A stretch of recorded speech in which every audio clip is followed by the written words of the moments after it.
नमस्कार, आप देख रहे हैं प्रेस बिहार और मैं हूं आपके साथ आनंदमयी। ऐसे ही नहीं, इजराइल आतंकवाद को खून के आंसू रुलाने के लिए तैयार होता है। साल 1947 में इजराइल अस्तित्व में आया। अस्तित्व में आने के बाद पड़ोसी मुल्क ने, अरब देशों ने इजराइल के अस्तित्व मिटाने के लिए युद्ध लड़ा, लेकिन इजराइल ने उसे 6 दिन में ही सल्टा दिया। इजराइल के अस्तित्व में आने के बाद से ही वह चरमपंथी के शिकार होता रहा है। दुनिया की उसके साथ सद्भावनाएं भी रही है, लेकिन आतंकवाद को मिटाया जाना मुश्किल माना जाता रहा है। इसके पीछे एक मजबूत तर्क यह भी दिया जाता कि आतंकवाद को तो सेना मिटा देगी, लेकिन आतंकवादी विचारधारा को कैसे मिटाएगी जो मस्तिष्क में पल रहा होता है। इजराइल पर हमास का टेढ़ा और नफरती रुख रहा है। हमास गजा जैसी छोटी सी पत्ती में रहता है। हमास ने इजराइल के बंधकों को गजा जैसे छोटी सी पट्टी में छिपाया, लेकिन फिर भी इजराइल उसे ढूंढने में नाकामयाब रहा। वह इजराइल जो हथियार के मामले में शक्तिशाली देशों में से एक माना जाता है, हमास से पहले ही और इजराइल के बनने से पहले ही एक ही जगह फिलिस्तीन में रहने वाले यहूदी और अरबी एक दूसरे के प्रति नफरत रखा करते थे। हमास को चींटी की तरह माना जाता है, जिसे मिटाया जाना आसान नहीं, लेकिन इजराइल भी दुनिया के आदेशों के विरुद्ध जाकर और अपने देश के नेताओं के भी विरुद्ध जाकर आतंकवाद के खात्मे के लिए जो राह अपनाई है, उससे इजराइल की आलोचना पूरी दुनिया में हो रही है। लेकिन फिर भी इन सब से इजराइल नहीं डर रहा है। इजराइल ने एक गलती कर दी थी 2005 में, जब उसने फिलिस्तीन पर अपना अधिकार हटाया था। वहां से अपने सैनिक हटाए थे।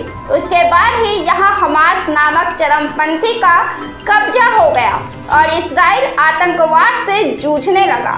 यहाँ से सेना हटाए जाने के विरोध में इजराइल के वर्तमान प्रधानमंत्री, जो तब विदेश मंत्री और वित्त मंत्री की हैसियत रखा करते थे, इस्तीफा दे दिया था।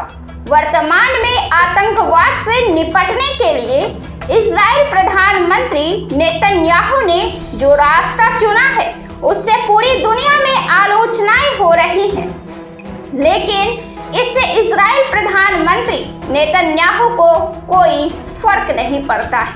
इसके पीछे की वजह क्या है? इसके पीछे की वजह है कि इजराइल के प्रधानमंत्री नेतन्याहू इजराइल में एक ऐसे शख्सियत है जो आतंकवाद को जड़ से काटने के लिए युवावस्था में ही संकल्पित हो गए थे। मिलिट्री में रहने वाले नेतन्याहू आतंकवाद की बोटी बोटी नोचने के लिए मानसिक रूप से तैयार होते हैं। आतंकवाद के खिलाफ उनके इस हिम्मत ने उन्हें पूरी दुनिया में पहचान दिलाई और इजराइल में प्रधानमंत्री पद तक ले जाने की वजह बनी।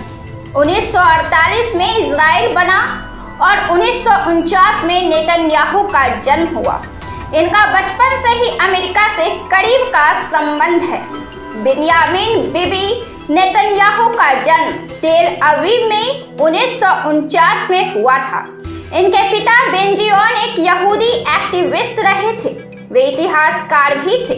इनको अमेरिका में एक एकेडमिक पोस्ट का प्रस्ताव मिला, जिसके बाद इनका पूरा परिवार अमेरिका चला आया। लेकिन इजराइल से मोह छूटा नहीं, प्रेम टूटा नहीं।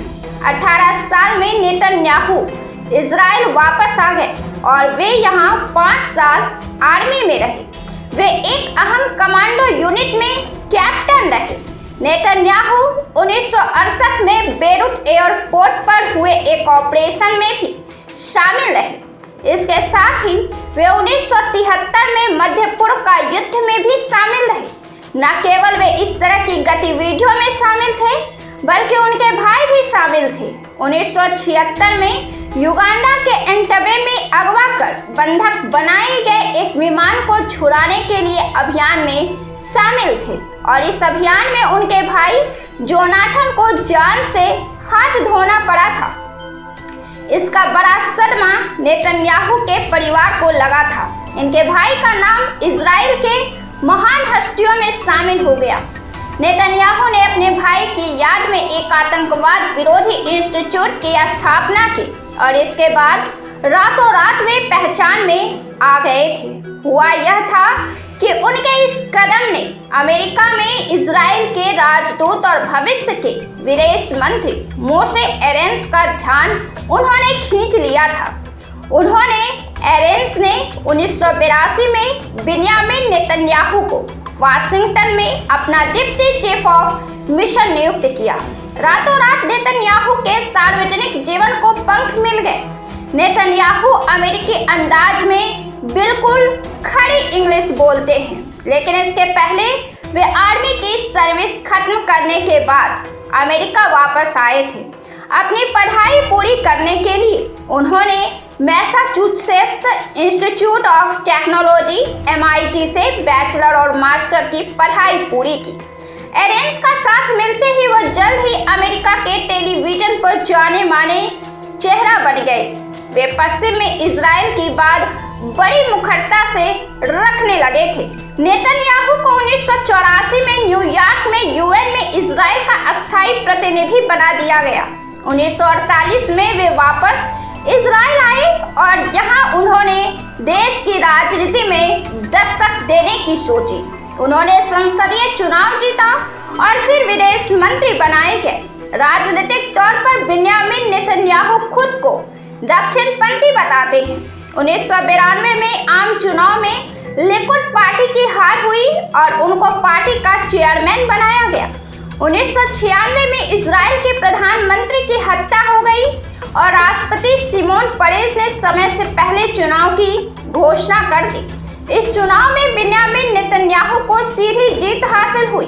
वे इजराइल में सबसे कम उम्र के प्रधानमंत्री बने और वे इस मामले में भी इकलौते हैं जिनका जन्म इजराइल के जन्म 1948 के बाद हुआ। इसके अलावा भी वे 4 बार जीत दर्ज करने वाले राजनीतिक बने हैं। उनका पहला इसके अलावे भी वे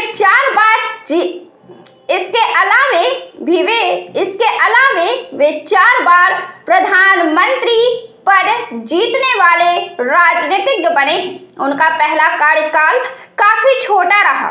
इजराइल और फिलिस्तीनियों के बीच ओस्लो एकॉर्ड समझौते हुए और इसकी काफी तीखी आलोचनाएं हुई, लेकिन फिर भी 1997 में नेतन्याहू ने एक समझौते पर हस्ताक्षर किया जिसमें हेब्रोन का 80% नियंत्रण फिलिस्तीनियों को देना था। उन्होंने 1998 में वाइड रिवर मेमोरेंडम पर भी हस्ताक्षर किया जिससे पश्चिमी बैंक से अधिक निकासी का रास्ता साफ हुआ। 1999 में नेतन्याहू ने 17 महीने पहले चुनाव की घोषणा कर दी और इसमें उन्हें हार का सामना करना पड़ा। उन्हें लेबर नेता एहद बराक से हार मिली थी। पूर्व कमांडर नेतन्याहू ने एक अस्थायी शांति समझौते का वादा किया और उन्होंने दक्षिणी लेबनान से भी वापसी की बात की। चुनाव हारने के बाद उन्होंने संसदीय और लिकुड पार्टी के चेयरमैन से इस्तीफा दे दिया। नेतन्याहू लिकुड पार्टी में एरियल शरोन के उत्तराधिकारी बने थे। 2001 में जब शरोन प्रधानमंत्री बने तो फिर से नेतन्याहू की सरकार में वापसी हुई।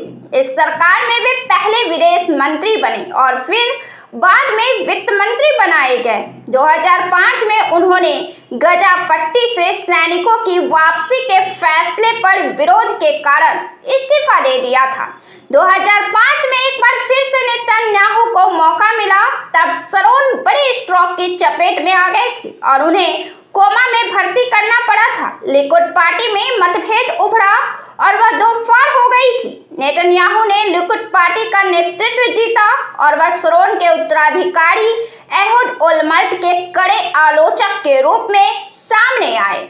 मार्च 2009 में नेतन्याहू ने दूसरी बार चुनाव जीता। नेतन्याहू ने दक्षिणपंथ, राष्ट्रवादी और धार्मिक पार्टियों को मिलाकर एक गठजोड़ तैयार किया। नेतन्याहू सरकार की अंतर्राष्ट्रीय समुदाय में आलोचनाएं हुई। यह आलोचना फिलिस्तीनियों के साथ शांति वार्ता नहीं बहाल करने की वजह से हुई। नेतन्याहू ने सार्वजनिक रूप से बिना सैनिकों के फिलिस्तीनी स्टेट की अवधारणा को स्वीकार किया, लेकिन उन्होंने कहा कि फिलिस्तीनियों को इजराइल को एक यहूदी मुल्क के रूप में कबूल करना होगा। 2015 में नेतन्याहू ने फिलिस्तीनियों के लिए एक देश की संभावना से खुद को अलग कर लिया। उन्होंने कहा कि मध्य पूर्व में इस्लामिक चरमपंथ जिस तरह से आगे बढ़ रहा है, वैसे में इसकी संभावना खत्म हो गई है। 2012 के आखिर में नेतन्याहू ने वक्त से पहले चुनाव की घोषणा कर दी और कुछ हफ्तों में ही संसद को भंग कर दिया।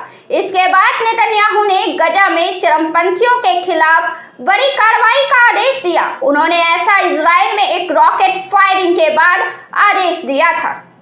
नेतन्याहू ने गजा में यह ऑपरेशन बिना जमीन पर सेना उतारे अंजाम दिया था। 8 दिनों की इस ऑपरेशन की सफलता की दुनिया भर में प्रशंसा और सराहना हुई थी।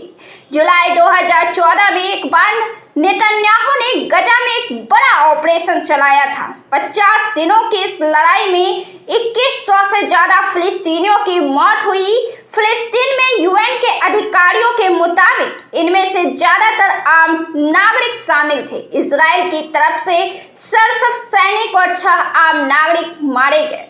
संघर्ष के दौरान इजराइल को अमेरिका का समर्थन हासिल रहा, लेकिन नेतन्याहू और तत्कालीन अमेरिकी राष्ट्रपति बराक ओबामा के संबंध ठीक नहीं थे। ऐसा नेतन्याहू के तीसरे कार्यकाल से ही होने लगा था। 2015 में जब नेतन्याहू ने अमेरिकी कांग्रेस को संबोधित किया तो ओबामा से संबंध और निचले स्तर पर पहुंच गए थे। ओबामा ने ईरान के साथ जो परमाणु समझौता किया था, उसके नेतन्याहू ने भी कड़ी आलोचनाएं की थी। जब अमेरिका में सत्ता परिवर्तन हुआ तो फिर इजराइल और अमेरिका के मधुर संबंध हुए।